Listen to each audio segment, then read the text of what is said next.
කෝවද ඉතින් මගේ යාළුවන්ට අද අපි බලන්න යන්නේ ලාස්ට් ෂිප් එකේ සීසන් 1 එකේ 9 වෙනි එපිසෝඩ් එක. කලින් එකේ ඔයගලන්ට මතක ඇති කැප්ටන්ලා රුසියානු නැවේ අත්අඩංගුවට පත් වුණ හින්දා අපේ අය නැව ඇතුළට ගිහිල්ලා ලොකු මෙහෙයුමක් කරලා කැප්ටන් වයිට් XY එකෙන් බේරගෙන ආවා කියලා. හැබැයි ඒක සතුටුදායක මෙහෙයුමක් උනේ නැහැ කෝටිස්ගේ මරණයත් එක්ක. අද අපි බලමු එතනින් එහාට මොකද්ද සිද්ධ වුනේ කියලා. සබ්ස්ක්‍රයිබ් පාරක් දාන්න බැරි වුණ අය ඒකත් කරලම කතාවට යමු නේද? අද අපේ කතාව පටන් ගන්නේ නැවෙන්නන් නෙමේ ඇමරිකාවේ එක්තරා ප්‍රදේශයකින්. මේ පැත්තේ හිටිය වයසක මිනිස්සෙක් මුවෙකුත් දඩයන් කරගෙන ගෙයක් ළඟට ගිහිල්ලා කිව්වා පෝටර් මට හොඳ දඩයමක් හම්බුණා මං එකෙන් භාගයක් ඔයාටත් ගෙනාවා කියලා. හැබැයි ඇතුලේ හිටිය කෙනා කිව්වේ කිට්ටුවට එන්න එපා ජේඩි. ජෙනීට රතු නැදිලා එයා මලමිනියක හැප්පිලා වැටුණා කියලා. ඒ කතාව ආපු ජේඩි මං ඔයාලට බඩගින්න මැරෙන්න දෙන්නේ නැහැ කියලා මුවාවත් එතන දාලා ගෙදරට රතු කතිරෙකුත් දාලා මෙතනින් යන්න ගියා. මේ ජේඩි කියන කෙනා වෙන කවුරුත් නෙමේ කැප්ටන් ටොම්ගේ තාත්තා. ඒ වගේම ටොම්ගේ බිරිඳයි ළමයි දෙන්නයි ජේඩි එක්ක පරිස්සමට ඉන්නවා. ටොම්ගේ බිරිඳත් මේ වෙලාවේ නගරේ පැත්තට ගිහිල්ලා කෑම වගේක් හොයාගෙන ඇවිල්ලා. එයා ජේඩිට කිව්වා මම දැක්ක නගරේ තියෙන ඉලෙක්ට්‍රොනික කඩයක්. ඔයාට රේඩියෝ එක හදන්න ඕන කැලි ටික කිව්වොත් මට පුළුවන් එතනින් ගෙනත් දෙන්න කියලා. හැබැයි ඉතින් ජේඩි නම් වැඩිය කැමති උනේ නැහැ එයා නගරේ පැත්තට යනවට. ඒත් එයා කිව්වේ අපිව බේර ගන්න පුළුවන් ටොම්ට විතරයි. ඒකට අපි ඔය රේඩියෝ එක හදාගන්න ඕන කියලා. ජේඩිත් ඉතින් ඒක අහලා රේඩියෝ එක හදන්න ඕන බඩු ටිකත් එයාට කියලා අනිවාර්යයෙන්ම තුවක්කුවත් අරගෙන යන්න කියලා කිව්වා. අපි එහෙනම් යමු නේතන් ජේම්ස් නැව පැත්තට. නැවේ අය නම් මේ වෙනකොට කෝටිස්ගේ අවමගුල් උත්සවයට ලෑස්ති වෙනවා. කැප්ටනුත් මේ වෙලාවේ ගොඩක් මවුලෙන් ඉන්නේ. කෝටිස් කැප්ටන් වෙනුවෙන් එයාගේ ජීවිතේ පූජා කරපු එකට. මාස්ටර් චීෆ් එතකොට කිව්වේ ඒක කැප්ටන්ගේ වරදක් නෙමේ. කෝටිස් එයාගේ ජීවිතේ දුන්නේ මුළු මෙහෙයුමම වෙනුවෙන් කියලා. අපි රේචල්ගේ විද්‍යාගාරය පැත්තට ගියොත් රේචල් එතන පොඩි වෙනස්කම් වගේක් කරලා ඇඳවල් එහෙම දාලා පුංචි ආරක්ෂිත කුටීරයක් හදනවා. ටෙක්ස් මේ වෙලාවේ එතෙන්ට ගිහිල්ලා රේචල්ගෙන් ඇහුවා මොකක්ද මේ හදන්නේ කියලා. රේචල් මේ හදන්නේ වෙනස් ලේ සහ ජානමය සලකුණු තියෙන මිනිස්සු 6 දෙනෙක්ගෙන් බෙහෙත පරීක්ෂා කරලා බලන්න. ටෙක්ස් එතකොට කිව්වේ මම හිතන්නේ නැහැ මිනිස්සු පෝලිං ගහිලා මේ වැඩේට එන්න දඟලයි කියලා. රේචල් එතකොට කිව්වේ ඒක මගේ වැඩක් නෙමෙයි ඒක කැප්ටන්ගේ වැඩක් කියලා. මේම ටික වෙලාවකට පස්සේ කෝටිස්ගේ අවමගුල් උත්සවය පටන් අරගෙන හමුදා ආචාර මැද යව මුහුද ඇතුළට දැම්මා. ඒක ඉවරුණාට පස්සේ කැප්ටනුයි මයිකුයි මාස්ටර් චීෆුයි එකතු වෙලා රේචල්ගේ බෙහෙත පරීක්ෂා කරන එක ගැන කතා කරන්න පටන් ගත්තා. කැප්ටන්ට දැන් තියෙන ප්‍රශ්නේ තමයි අපි කොහොමද කාර්ය මණ්ඩලයෙන් මේක අහන්නේ? මොකද කවුරුත් කැමති වෙන එකක් නැහැලු වෛරස් එක ඇඟට ඇතුල් කරගන්න. මයික් එතකොට කිව්වේ අපිට දැන් වෙන තැනකින් කවුරු හරි හොයාගන්නත් කාලයක් නැහැ කියලා. කැප්ටන් ඊට පස්සේ කිව්වා මම මේකට ඉදිරිපත් වෙන්නම් කියලා. මයික් නම් ඒකට කැමති වුණේ නැහැ. මොකද එයාලට නායකත්වය දෙන්න කැප්ටන් ඕන වෙනවා කියලා. මාස්ටර් චීෆ් එතකොට කිව්වේ කැප්ටන්ගේ කතාව හරි. කවුරු හරි නායකයෙක් මේකට ඉදිරිපත් වුණොත් තමයි අනිත් අයටත් මේක ගැන විශ්වාසයක් ඇති වෙන්නේ. ඒකින්ද මම ඩොක්ටර් රේචල්ට දැනටමත් නම දීලා ඉවරයි කියලා.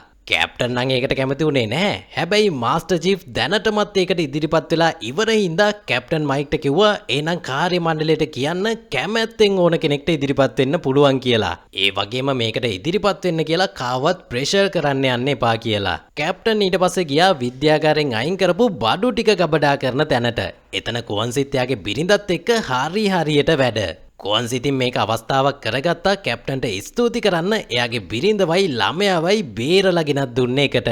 කැප්ටනුත් ඉතින් කුවන්සිව අගය කරා එයා නැවේ ඉඳන් කැප්ටන්ව බේරගන්න මෙහෙයුමට සහාය දුන්නේ එකට.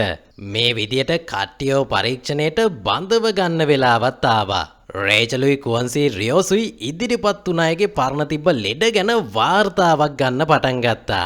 මයික් නම් මේ කට්ටිය දිහා බලලා කිව්වේ මම නම් මෙච්චර ගාණක් කොහොමටවත් බලාපොරොත්තු වෙන්නේ නැහැ කියලා. ඒ අතර ඉතින් රේචල්ගේ පස්සෙන් එන ටෙක්සුත් හිටියා. ඉතින් මේ විදියට මේ අය අතරින් වැඩේට හරියනම 6 දෙනෙක් රේචල් මේ වෙලාවේ තෝරගත්තා. ඒ 6 දෙනා ඇතුලේ කාරත් ඉන්නවා. ග්‍රීනුත් ඉතින් එයා ඒ වැඩේට යන්න කලින් එයාගේ කාමරේ ළඟට ගිහිල්ලා පොඩ්ඩක් කතා කර හිටියා. මේ විදියට ටික වෙලාවකට පස්සේ ඩොක්ටර් රේචල් එයා හොයාගත්ත බෙහෙත මේ 6 දෙනාට විද්දා. ඩොක්ටර් රේචල් කිව්වේ අපි ටික වෙලාවක් දෙමු බෙහෙතට ශරීරයේ ඇතුලේ ප්‍රතිජීවක නිපදව ගන්න. ඒ වගේම ඔයාලට අතුරු ආබාධ ටිකකුත් එයි. ඔළුවේ කැක්කුම උණ සහ විජලනය වගේ.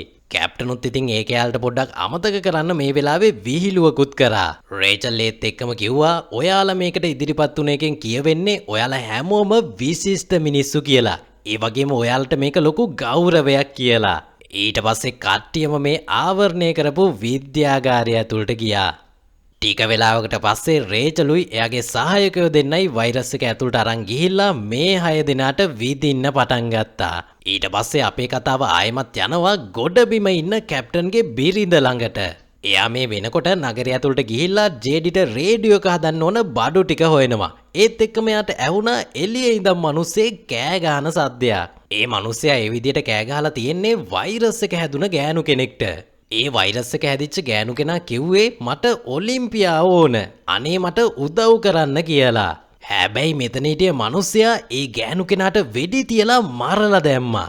ඒකට ටොම්ගේ බිරිඳත් බය වෙලා තව ඩිංගෙන් එයාව අර මිනිස්සයාටත් අහුවෙනවා.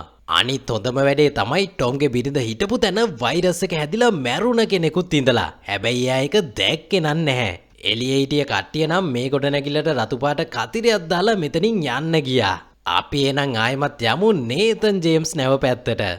වෛරස් එක විදපු අයට තාම කිසි අවුලක් නැහැ. එයාලා හැමෝම සතුටින් ඒක ඇතුළට වෙලා කාලය ගත කරනවා. රේචලුයි යාගේ සහායකයෝ දෙන්නයි හැම වෙලාවෙම මේ කට්ටියව පරීක්ෂා කරනවා. කැප්ටනුයි මයිකුයිත් එතනින් හෙල්ලුනේවත් නැහැ. එයාලගේ කාර්ය මණ්ඩලයේ 6 දෙනා දිහා බලාගෙනම ඉන්නවා. හැබැයි ඉතින් කාර්ය මණ්ඩලයේ අනිත් අය නම් හොදටම බය වෙලා ඉන්නේ. බේත වැඩ කරයිද එයාලගේ කට්ටියට කරදරයක් වෙයිද කියලා. මේ විදියට ටිකෙන් ටික කාලය ගෙවිලා යනවත් එක්කම වෛරස් එකේ පළවෙනි ගොදුර විදියට කාරට ටිකෙන් ටික උණ වැඩි වෙන්න පටන් ගත්තා. ඩොක්ටර් රියෝස් එයාව පරීක්ෂා කරලා කිව්වේ උණ වැඩි වෙනවා. හැබැයි බෙහෙත නිසා ඒක පාලනය වෙනවා කියලා. කාරත් දැන් හොඳටම බය වෙලා ඉන්න හින්දා ලුතිනන් ග්‍රෑන්ට් එයත් එක්ක කතා කර කර එයාව සන්නසන්න පටන් ගත්තා. ටික වෙලාවක් යනකොට රේචල් ඒ කට්ටියට බොන්න වතුර අරගෙන ආවා. හැබැයි ටෙක්ස් ඒ ටික අරගෙන විහිළු කර කර අනිත් අයගේ මූණ වලට හිනාවකුත් අරන් දීලා එයා ඒව ටික බෙදන්න පටන් ගත්තා. කැප්ටනුත් දැන් ටිකෙන් ටික බය වෙන්න පටන් අරගෙන එයා මයික්ට කිව්වේ මට තවත් මරණ ඕනේ නැහැ කියලා. තවත් පැත්තකින් කාරටත් එන්නම අමාරු වෙනවා. ටෙක්සුත් එයත් එක්ක විහිළු කර කර එයාව සාමාන්‍ය තත්ත්වෙන් තියාගන්න උත්සාහ කරා. හැබැයි ටිකක් වෙලා යනකොට කාරට සිහි නැති වෙලා ගියා. ඩොක්ටර් රේචලුත් ඉක්මනට ඇවිල්ලා එයාව පරීක්ෂා කරන්න පටන් ගත්තා. ඒත් මෙන්න එයාව එකපාරටම ගැහෙන්න පටන් ගත්තා. එයාගේ උණත් මේ වෙනකොට 104ට නැගලා. ඩොක්ටර් රේචල් එයාට බෙහෙත් කරන ගමන් කෑ ගැහුවා මට ඉක්මනටම අයිස් ටිකක් ගෙනත් දෙන්න කියලා. බර්ටිස්ට මේක ඇහිලා එයා ඉක්මනට අයිස් ටිකක් අරගෙන ඩොක්ටර් රේචල්ට ඒක ගිහිල්ලා දුන්නා. ඩොක්ටර් රේචලුත් ඉක්මනට ඒවා සිරින්ජරයක් ඇතුළට අරගෙන කාරගේ කටට බටයක් ගහලා ඒව ටික පොවන්න පටන් ගත්තා. ටික වෙලාවක් යනකොට කාරගේ දැඟලිල්ල අඩු වෙලා එයාගේ උණත් ටිකෙන් ටික බහින්න පටන් ගත්තා. ඒ වගේම කාරට හොඳ සිහියක් ආවා. ඩොක්ටර් රේචල් කිව්වේ බය වෙන්න දෙයක් නැහැ. ඒක නිකන් උණක් විතරයි කියලා. රේචල් ඉතින් බර්ටිස් කරපු වැඩෙත් අගේ කරා. හැබැයි එළියට යනකොට ඇඳුම් ටික ජීවාණුහරණය කරගෙන යන්න කිව්වා. කොහන්සි එළියට ගිහිල්ලා ඩොක්ටර් රේචල්ට කිව්වා කාරගේ උණ නැග්ගේ අපි දුන්න බෙහෙතට වෙන්න බෑ කියලා. රේචලුත් කිව්වේ අපිට යාගේ වෛද්‍ය අතීතයේ ආයෙමත් බලන්න වෙනවා. ඒ වගේම යාගේ ලේ රිපෝට් එකකුත් මට ඕන කියලා. මේ දැක්ක දේත් එක්ක කැප්ටන්ගේ බය දැන් තව ටිකක් වැඩි වෙලා තියෙන්නේ. මේ විදියට ටික වෙලාවක් ගෙවිලා ගියා. වෛරස් එකේ බලපෑම දැන් කට්ටියට හොඳටම දැනෙන්න පටන් අරගෙන. මේ වෙනකොට ලුතිනන් ග්‍රෑන්ඩ්ගේ අත් වැඩ කරන්නෙත් නැහැ. කොන්සි ඒක නිසා ඩොක්ටර් රියෝස්ට කිව්වා ග්‍රෑන්ඩ්ගේ අත්වල රුධිර වහනය වෙන්නේ නැහැ. ඒක නිසා එයාට සේලයින් එකක් දෙන්න කියලා. ටෙක්ස් පරීක්ෂා කර කර හිටිය ඩොක්ටර් රේචල් දැක්ක එයාගේ පිටේ ලොකු රෑෂ් එකක් දාලා තියෙනවා. හැබැයි ඒක යාට දැනිලවත් නැහැ. ඒ වගේම හොඳට හිටිය ටෙක්ස්ටත් දැන් හොඳටම අමාරුයි. කොන්සි මේ වෙලාවේ ඩොක්ටර් රේචල් ළඟට ගිහිල්ලා හිමීට කිව්වා පොඩ්ඩක් ආයෙමත් බෙහෙත ගැන බලන්න. පේන විදියට ඒක වැඩ කරන්නේ නැහැ වගේ කියලා. රේචල් එතකොට කිව්වේ මම කවදාවත් දැකලා නැහැ වෛරස් එක මේ විදියට වැඩ කරනවා කියලා. මේ විදියට ආයෙමත් කාලය ගෙවිලා යන්න පටන් ගත්තා. වෛරස් එකේ බලපෑමත් දැන් හොඳටම වැඩි වෙලා. ඒකේ බලපෑම කොච්චරද කියනවා නම් ලුතිනන්ට් ග්‍රෑන්ඩ් හිතන් ඉන්නේ කාර එයාගේ දුව කියලා. ඉතින් එයා දුවව නලවන විදියට කාරව නලවනවා.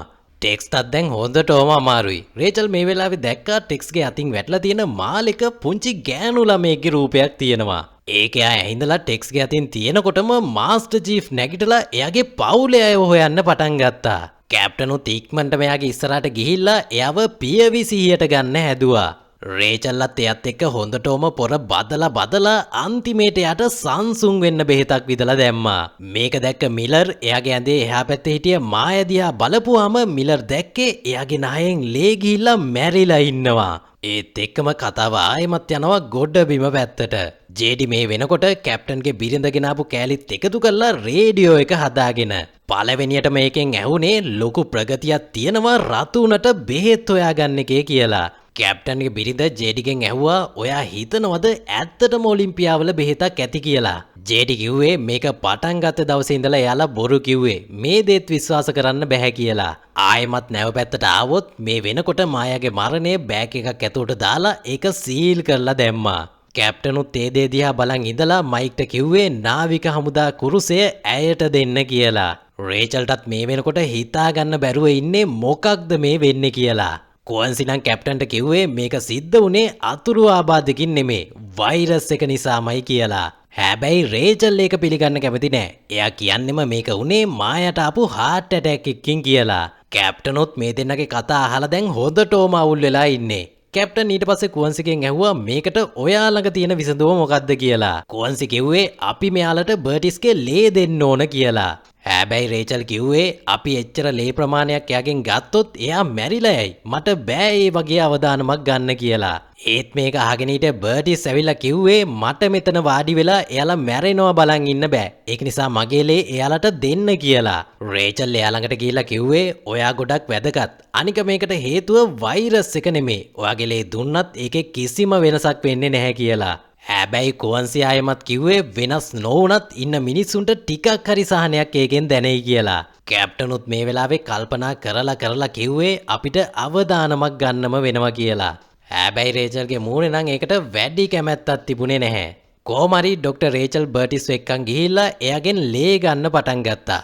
මේ අතරේ කාරගේ පරීක්ෂණ වාර්තාවත් ඩොක්ටර් රේචල්ගේ අතට හම්බුණා. ඒක දැක්ක ඩොක්ටර් රේචල් අමුතු විදියට පුදුම වුණා. ටික වෙලාවකට පස්සේ කැප්ටන් ගියා ලුතිනන් ග්‍රීන්ව හම්බ වෙන්න. කැප්ටන් ග්‍රීන්ට කිව්වේ මට විශ්වාස නැහැ මේක නියම තැනද ඔයාට මේ දේ කියන්න. හැබැයි මට ඒක කියන්න වෙනවා.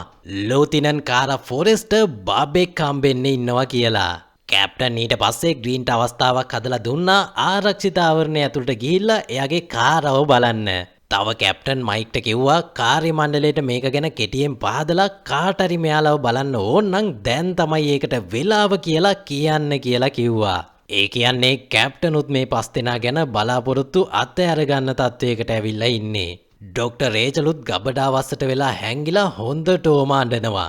මේම ටික වෙලාවකට පස්සේ කුවන්සි රේචල්ව හොයාගෙන මේ තැනට ආවා. රේචල් එයාට කිව්වේ මට මගේ ඔළුව නිදාස් කරගන්න තැනක් ඕන වුණා කියලා.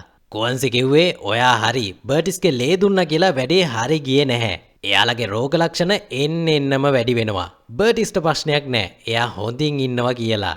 රේචල් ඊට පස්සේ කලබලෙන් කුවන්සිගෙන් ඇහුවා මට මේක විසඳ ගන්න පුළුවන් වෙයිද කියලා. කුවන්සි එතකොට කිව්වේ ඔයා තමයි ඉන්න හොඳම කෙනා. එන්න අපි මේකට විදියක් හොයාගමු කියලා. රේචල් ඊට පස්සේ වඳුර දිහා බලාගෙන කල්පනා කරන්න පටන් ගත්තා ඇයි ඒක ඔයාට විතරක් වැඩ කරේ කියලා. නැවේ ටිකෙන් ටික මේ පස් දෙනාව බලන්න එන්න පටන් ගත්තා. කැප්ටන්ටත් තාම හිතාගන්න බෑ එයා එයාගේ මිනිස්සු 6 දෙනෙක්ව වෛරස් එකට බිලි දුන්නද කියලා. බර්කුත් ගිහිල්ලා එයාගේ හොඳම යාළුවා මිලර්ව බලන්න පටන් ගත්තා. චාංගුත් ඇවිල්ලා එයාගේ ප්‍රධාන ඉංජිනේරුවරියත් එක්ක කතා කරන්න පටන් ගත්තා.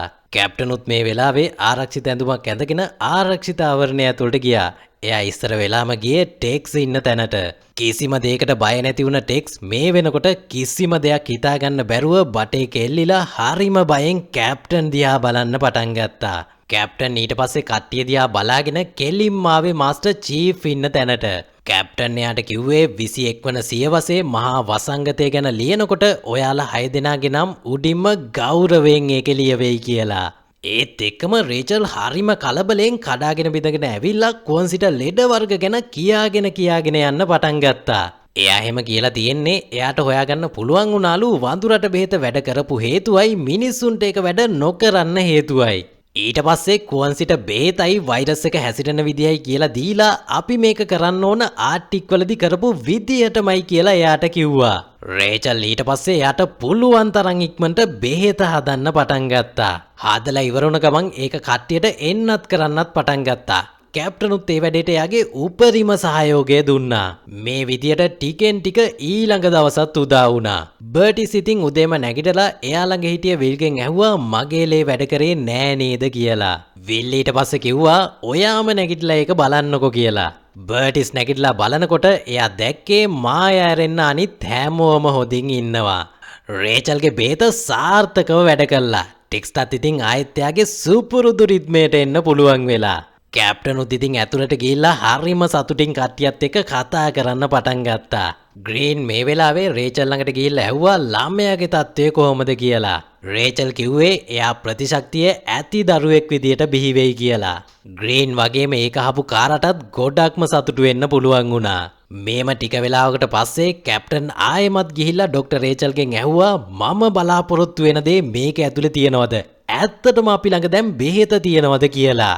ඩොක්ටර් රේචල් කිව්වේ අපි ළඟ දැන් බෙහෙත තියෙනවා. ඒ වගේම වෛරස් එක හැදිලා නැති අය විතරක් නෙමෙයි දැනට වෛරස් එක හැදිලා ඉන්න ඇත් අපිට මේකෙන් බේරගන්න පුළුවන් කියලා. කැප්ටන්ට ඒක අහපුවාම කියා ගන්නවත් බැරි තරම් සතුටක් ආවා. එයා රේචල්ව බදාගෙන ඒ සතුට සමරන්න පටන් ගත්තා. ඒත් එක්කම කතාව ආයෙමත් යනවා ගොඩ බිම පැත්තට. ජේඩි එයා හදපු රේඩියෝ එකෙන් නේතන් ජේම්ස් නැවත් එක sannivedanaya කරන්න උත්සාහ කරනවා.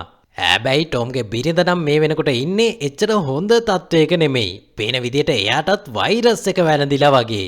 එතනින් සීසන් 1 එකේ 9 වෙනි එපිසෝඩ් එක ඉවර වෙනවා. සීසන් 1 එකේ අන්තිම එපිසෝඩ් එකෙන් හම්බ වෙමු.